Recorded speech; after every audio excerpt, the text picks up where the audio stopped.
Welcome to Friday night's poetry prompt. Yay for plants, painting, and poetry. I should look here.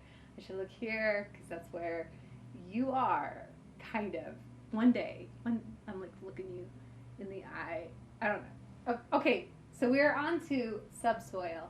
So this is we did topsoil before. Now we're going further down into the layers of dirt, right? Getting the dirt. Subsoil. All right. It's immediately below the surface, and it's predominantly minerals. So it's kind of like the nutrients that like feeds us. And I actually totally gonna steal a little bit. This is one of my favorite, if not favorite poet, definitely favorite poem. I'm always surprised about how nice poem Fuel. Well, her book is called Fuel. The name of the poem is Hidden.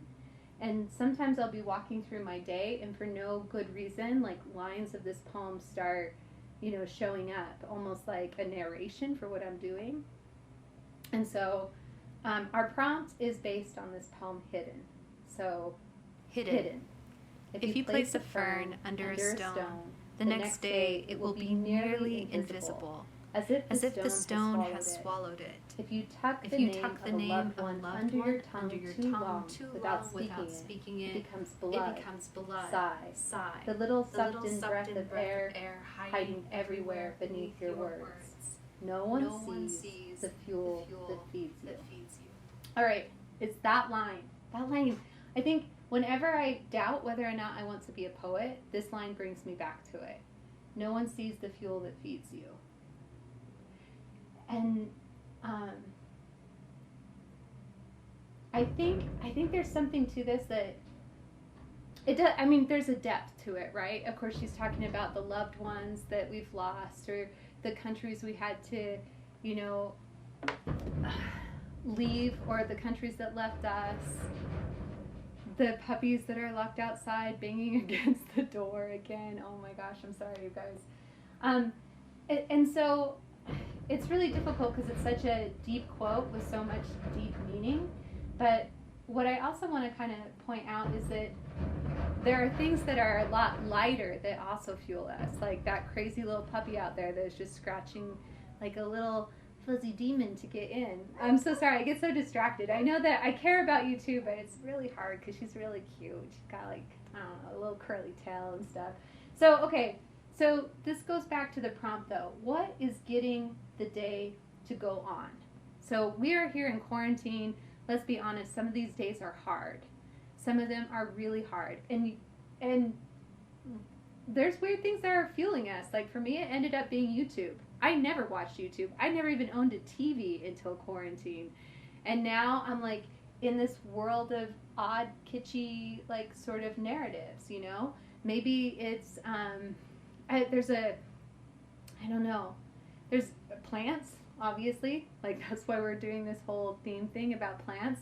What I want you to do is just find the ordinary thing that gets you through the day, because I think the most base things, like ordinary things like brushing your teeth, going for a walk, cleaning up dog poop, I mean, those are the things that get the day on. Those are the things that, even though it's not sort of the poetic, beautiful fuel that I think Nye has in her poem, I do think that that's some of the thing that feeds us. It's the thing that keeps the day going on. And I think when you put the most base of things in a poem, it surprises us. Because we expect poems to be elevated or fancy, right? But sometimes it's not the fancy, deep things that keep us going. Sometimes, like, I don't know, like I have this group of high school kids and they come together every Tuesday to play Among Us, Sometimes it's a bad video game, right? So why not take that ordinary thing and explain how that's the thing that fuels you and why? It reminds me of like the Frank O'Hara lunch poems where he's talking about gossip columns, like how the life and death of movie stars keep us going from day to day, or in some ways makes us go to the grocery store so that we can steal a little read about what's going on, like there are ordinary things in the world that keep us going. So figure out what those things are and, I don't know, write an ode Write an ode to picking up dog poop. I don't know. Something that you normally wouldn't think of writing an ode to. An ode is like a poem of praise or thanks. So give thanks to the things that feed you or fuel you, even if they're really ordinary. In fact, especially if they're ordinary. That's it. Good luck. Bye.